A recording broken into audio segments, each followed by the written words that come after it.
ሰላም ለእናንተ ይሁን የእግዚአብሔር ውድ ቤተሰቦች ይህ መስከረም አንድ ቀን የተጀመረው የመጽሐፍ ቅዱስ የንባብ ጊዜያችን ነው። ዛሬ 101ኛ ቀን ላይ ደርሰናል። መጽሐፈ ነገሥት ቀዳማዊ ወይም አንደኛ ነገሥት ምዕራፍ 19 ዛሬ እንጀምራለን። ከምዕራፍ 19 ጀምሮ አብረን እናነባለን። አክዓብም ኤልያስ ይህንን ሁሉ እንዳደረገ ነቢያትንም ሁሉ በሰይፍ እንደገደለ ለኤልዛቤል ነገራት። ኤልዛቤልም ነገ በዚህ ጊዜ ነፍስህን ከነዚህ እንዳንዲቱ ነፍስ ባላደርጋት አማልክት ይህን ያደርጉብኝ ይህንም ይጨምሩብኝ ብላ ወደ ኤልያስ መልእክተኛ ላከች። ኤልያስም ፈርቶ ተነሳ፣ ነፍሱንም ሊያድን ሄደ። በይሁዳም ወዳለው ቤርሳቤህ መጥቶ ብላቴናውን በዚያ ተወ። እርሱም አንድ ቀን የሚያህል መንገድ በምድረ በዳ ሄዶ መጥቶም ከክትክታ ዛፍ በታች ተቀመጠና ይበቃኛል፣ አሁንም አቤቱ እኔ ከአባቶቼ አልበልጥምና ነፍሴን ውሰድ ብሎ እንዲሞት ለመነ። በክትክታውም ዛፍ በታች ተጋደመ፣ እንቅልፍም አንቀላፋ። እነሆ መልአክ ዳሰሰውና ተነስተህ ብላ አለው። ሲመለከትም እነሆ በራሱ አጠገብ የተጋገረ እንጎቻና በማሰሮ ውሃ አገኘ። በላም ጠጣም፣ ተመልሶም ተኛ። የእግዚአብሔር መልአክ ደግሞ ሁለተኛ ጊዜ መጥቶ ዳሰሰውና የምትሄድበት መንገድ ሩቅ ነውና ተነስተህ ብላ አለው። ተነስቶም በላ ጠጣም። በዚያም ምግብ ኃይል እስከ እግዚአብሔር ተራራ እስከ ኮሬብ ድረስ 40 ቀንና 40 ሌሊት ሄደ። እዚያም ወዳለው ዋሻ መጣ፣ በዚያም አደረ። እነሆም ኤልያስ ሆይ በዚህ ምን ታረጋለህ የሚል የእግዚአብሔር ቃል ወደ እርሱ መጣ። እርሱም ለሰራዊት አምላክ ለእግዚአብሔር እጅግ ቀንቻለሁ። የእስራኤል ልጆች ቃል ኪዳንህን ትተዋልና መሠዊያዎችህንም አፍርሰዋልና ነቢያትህንም በሰይፍ ገድለዋልና እኔም ብቻዬን ቀርቻለሁ፣ ነፍሴንም ሊወስዷት ይሻሉ አለ። እርሱም ውጣ፣ በተራራውም ላይ በእግዚአብሔር ፊት ቁም አለ። እነሆም እግዚአብሔር አለፈ። በእግዚአብሔርም ፊት ትልቅና ብርቱ ነፋስ ተራሮችን ሰነጠቀ፣ አለቶችንም ሰባበረ። እግዚአብሔር ግን በነፋሱ ውስጥ አልነበረም። ከነፋሱ በኋላ የምድር መናወጥ ሆነ። እግዚአብሔር ግን በምድር መናወጥ ውስጥ አልነበረም። ከምድር መናወጥ በኋላ እሳት ሆነ። እግዚአብሔር ግን በእሳቱ ውስጥ አልነበረም። ከእሳቱም በኋላ ትንሽ የዝምታ ድምፅ ሆነ። ኤልያስም ያን በሰማ ጊዜ ፊቱን በመጎናጸፊያው ሸፈነ፣ ወጥቶም በዋሻው ደጃፍ ቆመ። እነሆ ኤልያስ ሆይ በዚህ ምን ታደርጋለህ የሚል ድምፅ ወደ እርሱ መጣ። እርሱም ለሰራዊት አምላክ ለእግዚአብሔር እጅግ ቀንቻለሁ። የእስራኤል ልጆች ቃል ኪዳንህን ትተዋልና መሠዊያዎችህንም አፍርሰዋልና ነቢያትህንም በሰይፍ ገድለዋልና እኔም ብቻዬን ቀርቻለሁ፣ ነፍሴንም ሊወስዷት ይሻሉ አለ። እግዚአብሔርም አለው፣ ሂድ፣ በመጣህበት መንገድ በምድረ በዳ ወደ ደማስቆ ተመለስ። ከዚያም በደረስህ ጊዜ በሶርያ ላይ ንጉሥ ይሆን ዘንድ አዛሄልን ቅባው፣ በእስራኤልም ላይ ንጉሥ ይሆን ዘንድ የናሚስን ልጅ ኢዩን ቅባው። በፋንታህም ነቢይ ይሆን ዘንድ የአቤል ሞሖላን ሰው የሳፋጥን ልጅ ኤልሳን ቅባው። ከአዛሄልም ሰይፍ ያመለጠውን ሁሉ ኢዩ ይገለዋል፣ ከኢዩም ሰይፍ ያመለጠውን ሁሉ ኤልሳ ይገለዋል። እኔም ከእስራኤል ጉልበታቸውን ለባኦል ያላንበረከኩትን ሁሉ ባፋቸውም ያልሳሙትን ሁሉ 7000 ሰዎች ለእኔ አስቀራለሁ።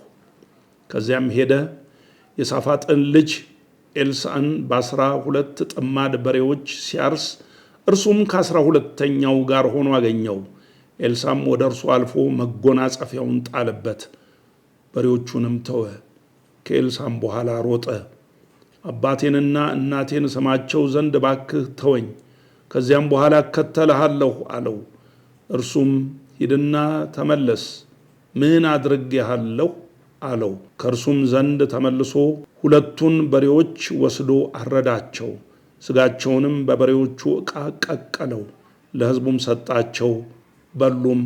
እርሱም ተነስቶ ኤልያስን ተከትሎ ሄደ፣ ያገለግለውም ነበር። ምዕራፍ 20 ለኢዝራኤላዊውም ለናቡቴ በሰማርያ ንጉሥ በአክዓብ ቤት አጠገብ የወይን ቦታ ነበረው። አክዓብም ናቡቴን በቤቴ አቅራቢያ ነውና የአትክልት ቦታ አደርገው ዘንድ የወይን ቦታህን ስጠኝ፣ ስለ እርሱም ከእርሱ የተሻለ የወይን ቦታ እሰጥሃለሁ፣ ወይም ብትወድ ግምቱን ገንዘቡን እሰጥሃለሁ ብሎ ተናገረው። ናቡቴም አክዓብን የአባቶችን ርስት እሰጥህ ዘንድ እግዚአብሔር ያርቅልኝ አለው። ኢዝራኤላዊውም ናቡቴ የአባቶቹን ርስት አልሰጥህም ብሎ ስለተናገረው አክዓብ ተቆጥቶና ተናዶ ወደ ቤቱ ገባ። በአልጋውም ላይ ተጋድሞ ፊቱን ተሸፋፈነ፣ እንጀራም አልበላም። ምዕራፍ 20 ለኢዝራኤላዊው ለናቡቴ በሰማርያ ንጉሥ በአክዓብ ቤት አጠገብ የወይን ቦታ ነበረው። አክዓብም ናቡቴን በቤቴ አቅራቢያ ነውና የአትክልት ቦታ አደርገው ዘንድ የወይን ቦታህን ስጠኝ፣ ስለ እርሱም ከእርሱ የተሻለ የወይን ቦታ እሰጥሃለሁ፣ ወይም ብትወድ ግምቱን ገንዘብ እሰጥሃለሁ ብሎ ተናገረው። ናቡቴም አክዓብን የአባቶቼን ርስት እሰጥህ ዘንድ እግዚአብሔር ያርቅልኝ አለው። ኢዝራኤላዊም ናቡቴ የአባቶቼን ርስት አልሰጥህም ብሎ ስለተናገረው አክዓብ ተቆጥቶና ተናዶ ወደ ቤቱ ገባ። በአልጋውም ላይ ተጋድሞ ፊቱን ተሸፋፈነ፣ እንጀራም አልበላም። ሚስቱም ኤልዛቤል ወደ እርሱ መጥታ ልብህ የሚያዝን እንጀራስ የማትበላ ስለምንድን ነው አለችው። እርሱም ኢዝራኤላዊውን ናቡቴን የወይን ቦታህን በገንዘብ ስጠኝ፣ ወይም ብትወድ በፋንታው ሌላ የወይን ቦታ እሰጥሃለሁ ብዬ ተናገርሁት፣ እርሱ ግን የወይን ቦታዬን አልሰጥህም ብሎ ስለመለሰልኝ ነው አላት። ሚስቱም ኤልዛቤል አንተ አሁን የእስራኤልን መንግሥት ትገዛለህን? ተነሳ፣ እንጀራም ብላ፣ ልብህም ደስ ይበላት፣ የኢዝራኤላዊውን የናቡቴን የወይን ቦታ እሰጥሃለሁ አለችው። በአክዓብም ስም ደብዳቤ ጻፈች፣ በማኅተሙም አተመችው። በከተማው ወደ ነበሩትና ከናቡቴም ጋር ወደ ተቀመጡት ሽማግሌዎችና ከበርቴዎች ደብዳቤውን ላከች። ደብዳቤውም ስለ ጾም አዋጅ ንገሩ፣ ናቡቴንም በሕዝቡ ፊት አስቀምጡት፣ ሁለትም ምናምንቴ ሰዎች በፊቱ አስቀምጡና እግዚአብሔርንና ንጉሡን ሰድቧል ብለው ይመስክሩበት፣ አውጥታችሁም እስኪሞት ድረስ ውገሩት ብላ ጻፈች። በከተማውም የተቀመጡት የከተማው ሰዎችና ሽማግሌዎች ከበርቴዎችም ኤልዛቤል እንዳዘዘቻቸውና ወደ እነርሱ በተላከው ደብዳቤ እንደተጻፈ እንዲሁ አደረጉ። የጾም አዋጅ ነገሩ። ናቡቴንም በሕዝቡ ፊት አስቀመጡት። ሁለትም ምናምንቴ ሰዎች ገብተው በፊቱ ተቀመጡ። ምናምንቴዎቹ ሰዎችም በሕዝቡ ፊት ናቡቴ እግዚአብሔርንና ንጉሡን ሰድቧል ብለው በናቡቴ ላይ መሰከሩ። የዛን ጊዜም ከከተማ አውጥተው እስኪሞት ድረስ ወገሩት። ወደ ኤልዛቤልም ናቡቴ ተወግሮ ሞተ ብለው ላኩ። ኤልዛቤልም ናቡቴ ተወግሮ እንደሞተ በሰማች ጊዜ ኤልዛቤል አክዓብን ናቡቴ ሞቷል እንጂ በሕይወት አይደለምና በገንዘብ ይሰጥህ ዘንድ እምቢ ያለውን የኢዝራኤላዊውን የናቡቴን የወይን ቦታ ተነስተህ ውረስ አለችው። አክዓብም ናቡቴ እንደሞተ በሰማ ጊዜ ይወርስ ዘንድ ወደ ኢዝራኤላዊው ወደ ናቡቴ ወይን ቦታ ሊወርድ ተነሳ። የእግዚአብሔርም ቃል ወደ ቴስቢያዊው ወደ ኤልያስ እንዲህ ሲል መጣ። ተነስተህ በሰማርያ የሚኖረውን የእስራኤልን ንጉሥ አክዓብን ትገናኝ ዘንድ ውረድ። እነሆ የወርሰው ዘንድ በወረደበት በናቡቴ የወይን ቦታ ውስጥ አለ። አንተም እግዚአብሔር እንዲህ ይላል ገድለህ ወረስኸውን ብለህ ንገረው። ደግሞም እግዚአብሔር እንዲህ ይላል ውሾች የናቡቴን ደም በላሱበት ስፍራ የአንተን ደም ደግሞ ውሾች ይልሱታል ብለህ ንገረው። አክዓብም ኤልያስን ጠላቴ ሆይ አገኘኸኝን አለው። እርሱም እንዲህ ብሎ መለሰለት፣ አግኝቼሃለሁ፣ በእግዚአብሔር ፊት ክፉ ነገር ለማድረግ ራስህን ሸጠሃልና፣ እነሆ ክፉ ነገር አመጣብሃለሁ፣ ፈጽሞም እጠርግሃለሁ። አክዓብም በእስራኤል ዘንድ የታሰረውንና የተለቀቀውን ወንድ ሁሉ አጠፋለሁ፣ በሥራህም አስቆጥተኸኛልና እስራኤልን አስተሃልና ቤትህን እንደ ናባጥ ልጅ እንደ ኢዮርብዓም ቤት እንደ አኪያም ልጅ እንደ ባኦስ ቤት አደርገዋለሁ።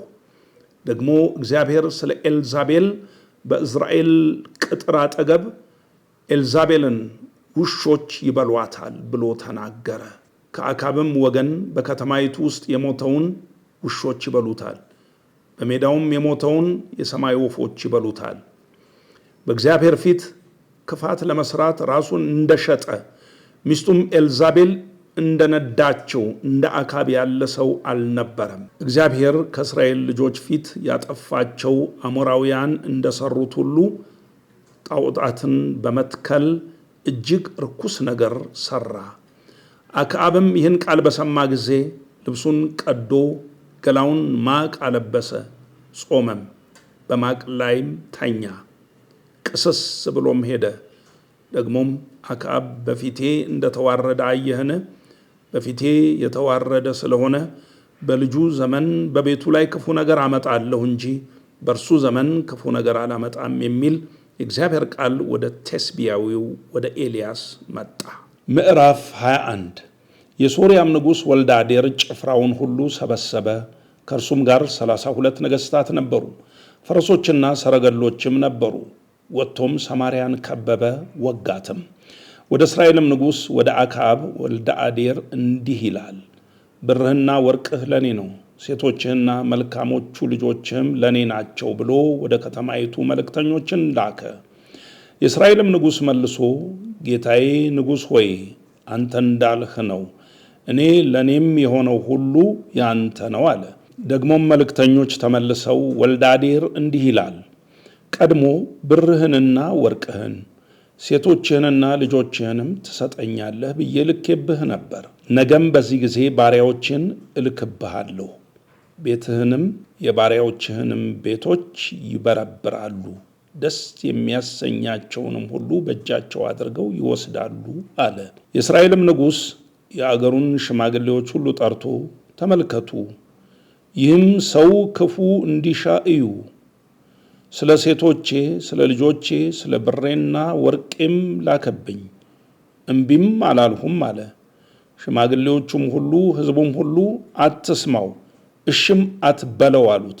ለወልደ አዴርም መልእክተኞች ለጌታዬ ለንጉሥ ለእኔ ለባሪያህ በመጀመሪያ የላክብኝን ሁሉ አደርጋለሁ፣ ይህን ግን አደርገው ዘንድ አይቻለኝም በሉት አላቸው።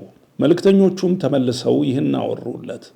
ወልደ አዴርም ለሚከተለኝ ሕዝብ የሰማርያ ትቢያ ጭብጥ ጭብጥ ይበቃው እንደሆነ አማልክት ይህንን ያድርጉብኝ፣ ይህንን ይጨምሩብኝ ብሎ ላከበት።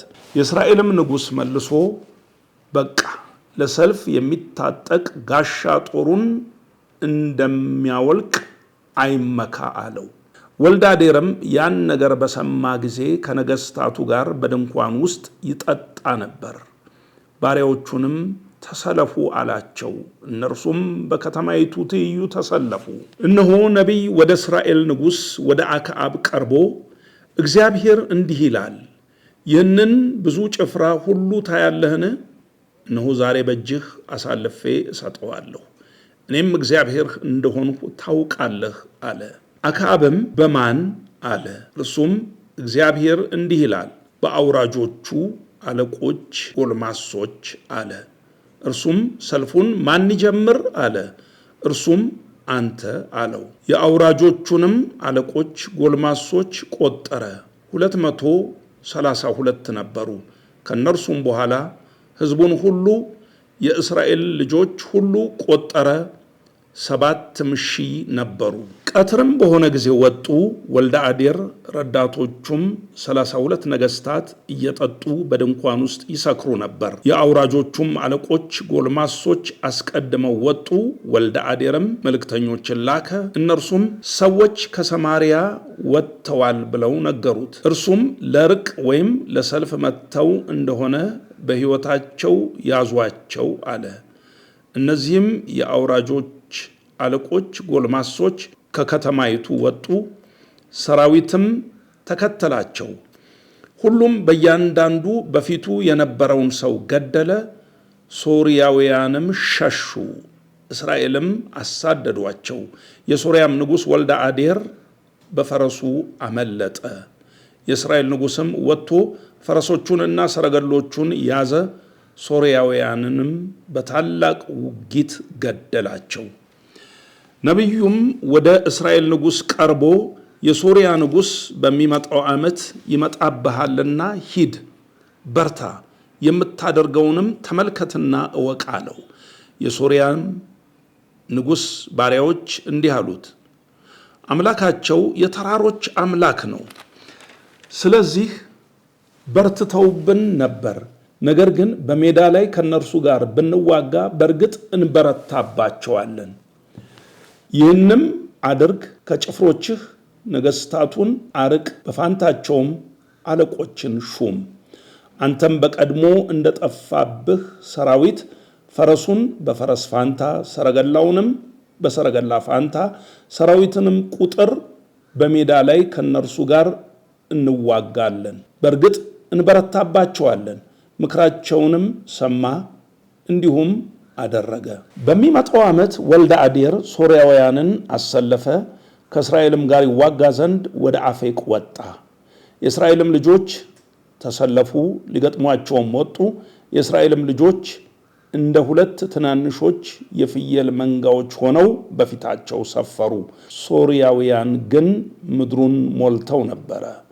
የእግዚአብሔርም ሰው ቀርቦ የእስራኤልን ንጉሥ እግዚአብሔር እንዲህ ይላል፣ ሶርያውያን እግዚአብሔር የተራሮች አምላክ ነው እንጂ የሸለቆ አምላክ አይደለም ብለዋልና ይህን ታላቅ ጭፍራ ሁሉ በእጅህ አሳልፌ እሰጠዋለሁ፣ እኔም እግዚአብሔር እንደሆንሁ ታውቃላችሁ አለው።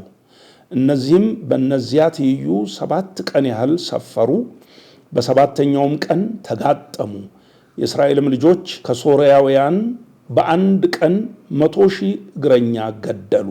የቀሩትም ወደ አፌቅ ወደ ከተማይቱ ውስጥ ሸሹ።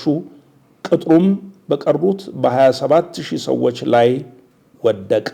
ወልደ አዴርም ሸሽቶ ወደ ከተማይቱ ወደ እልፍኙ ውስጥ ገባ። ባሪያዎቹም እነሆ የእስራኤል ቤት ነገሥታት መሐሪዎች እንደሆኑ ሰምተናል፣ በወገባችን ማቅ እንታጠቅ፣ በራሳችንም ገመድ እንጠምጥም፣ ወደ እስራኤልም ንጉሥ እንውጣ፣ ምናልባት ነፍስህን ይምራታል አሉት። ወገባቸውንም በማቅ ታጠቁ፣ በራሳቸውም ገመድ ጠመጠሙ። ወደ እስራኤልም ንጉሥ መጥተው ባሪያህ ወልደ አዴር ነፍሴን ትምራት ዘንድ እለምናሃለሁ ብሎአል አሉት። እርሱም ገና በሕይወቱ አለን? ወንድሜ ነው አለ። ሰዎቹም የደግ ምልክት አደረጉትና ቃሉን ካፉ ተቀበለው ወንድምህ ወልደ አዴር አለ አሉት። እርሱም ሂዱ አምጡት አለ። ወልደ አዴርም ወደ እርሱ ወጣ፣ በሰረገላውም ላይ አስቀመጠው። ወልደ አዴርም አባቴ ከአባትህ የወሰዳቸውን ከተሞች እመልስልሃለሁ፣ አባቴ በሰማርያ እንዳደረገ አንተ በደማስቆ ገበያ ታደርጋለህ አለው። አክዓብም እኔም በዚህ ቃል ኪዳን እሰድሃለሁ አለ። ከእርሱም ጋር ቃል ኪዳን አድርጎ ሰደደው። ከነቢያትም ወገን አንድ ሰው በእግዚአብሔር ቃል ባልንጀራውን ምታኝ አለው። ሰውየውም ይመታው ዘንድ እምቢ አለ። እርሱም የእግዚአብሔርን ቃል አልሰማህምና እነሆ ከኔ በራቅ ጊዜ አንበሳ ይገድልሃል አለው። እርሱም በራቀ ጊዜ አንበሳ አግኝቶ ገደለው። ደግሞም ሌላው ሰው አግኝቶ ምታኝ አለው። ሰውየውም መታው፣ በመምታቱም አቆሰለው። ነቢዩም ሄዶ በመንገድ አጠገብ ንጉሡን ቆየው፣ ዓይኖቹንም በቀጸላው ሸፍኖ ተሸሸገ። ንጉሡም ባለፈ ጊዜ ወደ እርሱ ጮኸ፣ ባሪያህ ወደ ሰልፍ መካከል ወጣ፣ እነሆም አንድ ሰው ፈቀቅ ብሎ ወደ እኔ አንድ ሰው አመጣና ይህንን ሰው ጠብቅ፣ ቢኮበልልም ነፍስህ በነፍሱ ፋንታ ትሆናለች፣ ወይም 1 መክሊት ብር ትከፍላለህ አለኝ። ባሪያህም ወዲህና ወዲያ ሲመለከት ጠፋ አለው። የእስራኤልም ንጉሥ ፍርድህ እንዲሁ ይሆናል፣ አንተ ፈርደኸዋል አለው። ፈጥኖም ቀጸላውን ከዓይኑ አነሳ። የእስራኤል ንጉሥ ከነቢያት ወገን እንደሆነ አወቀ።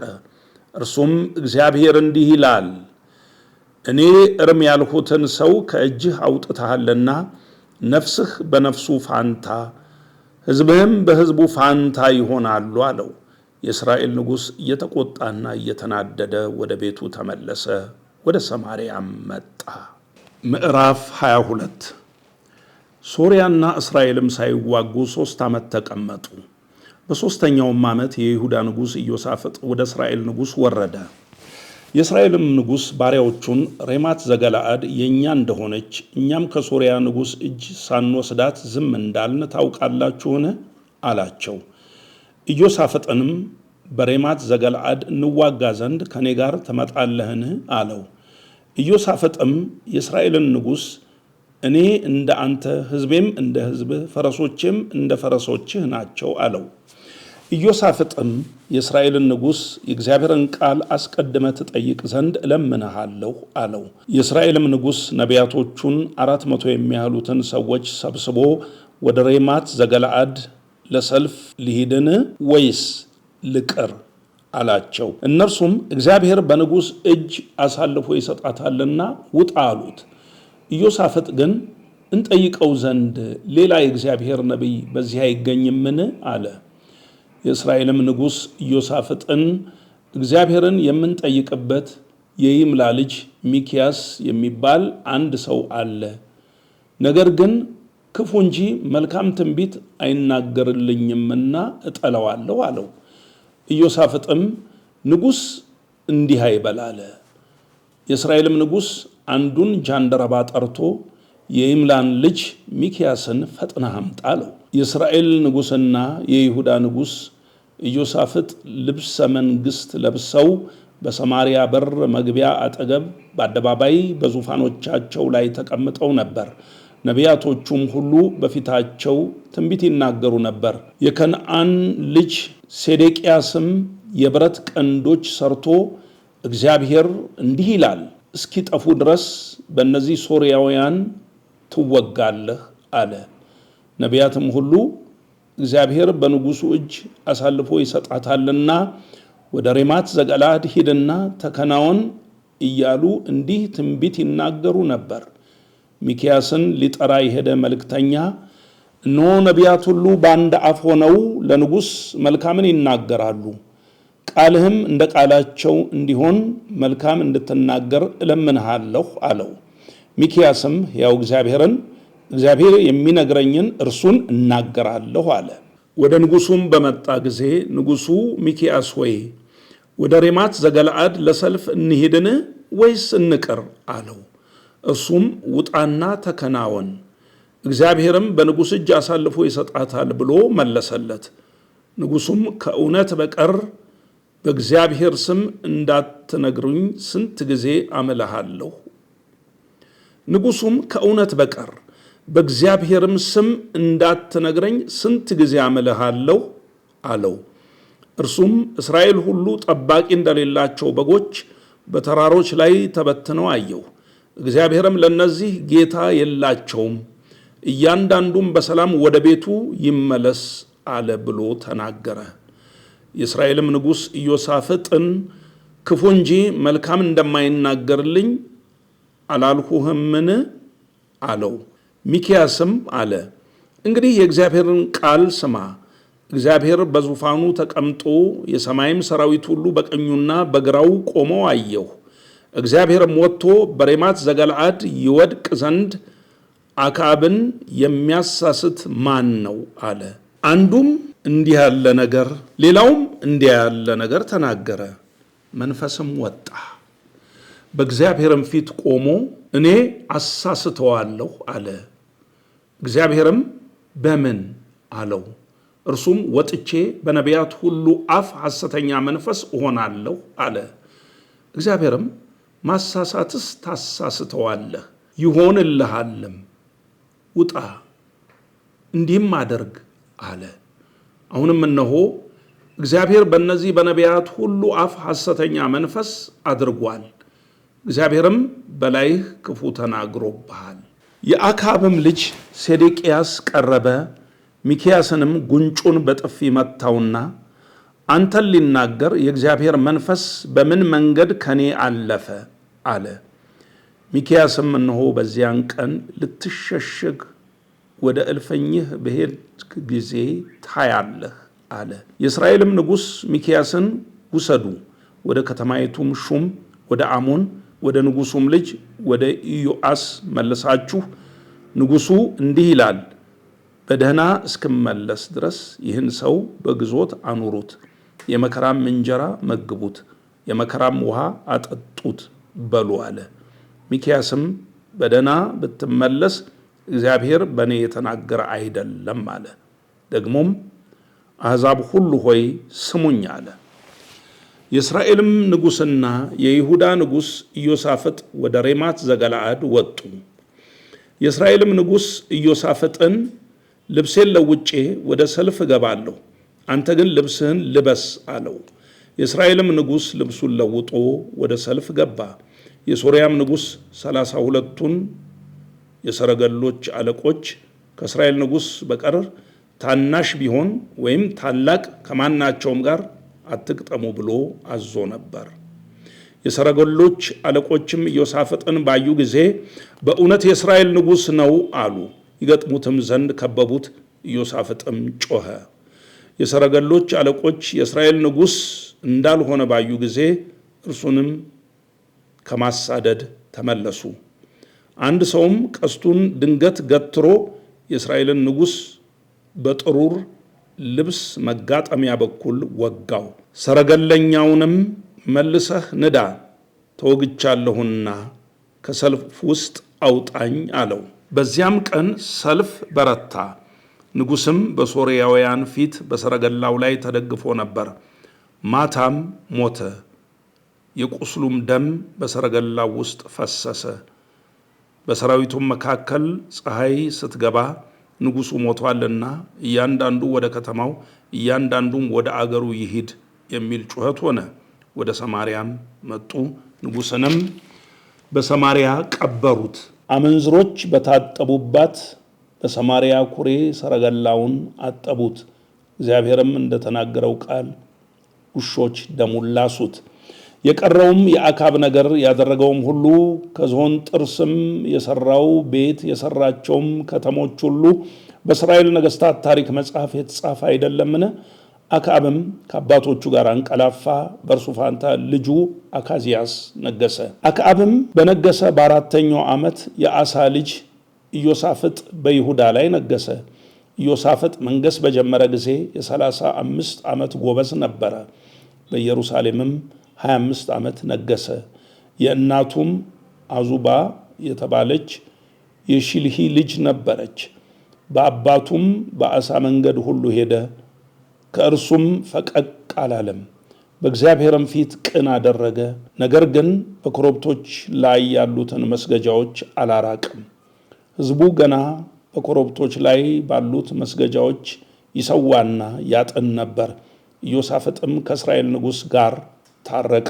የቀረውም የኢዮሳፍጥ ነገር የሰራውም ጭከና እንዴትም እንደተዋጋ በይሁዳ ነገሥታት ታሪክ መጽሐፍ የተጻፈ አይደለምን? ከአባቱ ከአሳ ዘመን የተረፉትን ሰዶማውያን ከምድር አጠፋ። በኤዶምያስም ንጉሥ አልነበረም፣ ሹምም እንደ ንጉሥ ነበረ። ኢዮሳፍጥም ወደ ኦፊር ሄደው ወርቅ ያመጡ ዘንድ የተርሴስን መርከቦች ሰራ። ነገር ግን መርከቦቹ በኤጽዮን ጋብር ተሰበሩ እንጂ አልሄዱም። የአካብም ልጅ አካዝያስ ኢዮሳፍጥን ባሪያዎቼ ከባሪያዎቼ ጋር በመርከብ ይሂዱ አለው። ኢዮሳፍጥ ግን አልወደደም። ኢዮሳፍጥ ከአባቶቹ ጋር አንቀላፋ፣ በአባቱም በዳዊት ከተማ ከአባቶቹ ጋር ተቀበረ። በእርሱም ፋንታ ልጁ ኢዮራም ነገሰ። በይሁዳ ንጉሥ በኢዮሳፍጥ በ17ኛው ዓመት የአካብ ልጅ አካዝያስ በእስራኤል ላይ በሰማርያ መንገስ ጀመረ። በእስራኤልም ላይ 2 ዓመት ነገሰ። በእግዚአብሔርም ፊት ክፉ አደረገ። በአባቱና በእናቱም መንገድ እስራኤልንም ባሳተው በናባጥ ልጅ በኢዮርብዓም መንገድ ሄደ። ባኦልንም አመለከ፣ ሰገደለትም። አባቱም እንዳደረገ ሁሉ የእስራኤልን አምላክ እግዚአብሔርን አስቆጣ ይላል። እንግዲህ የዛሬው የመጽሐፍ ቅዱስ የንባብ ክፍላችን እዚህ ላይ አበቃ። ይህ የንባብ ክፍል በማታው ጊዜ ከምሽቱ 3 ሰዓት በቲክቶክ እና በቴሌግራም ገጻችን ላይ እንደገና ይነበባል። ስለዚህ አብረን እንድናነብ ከወዲሁ እንጋብዛችኋለን። ጌታ ኢየሱስ ይባርካችሁ።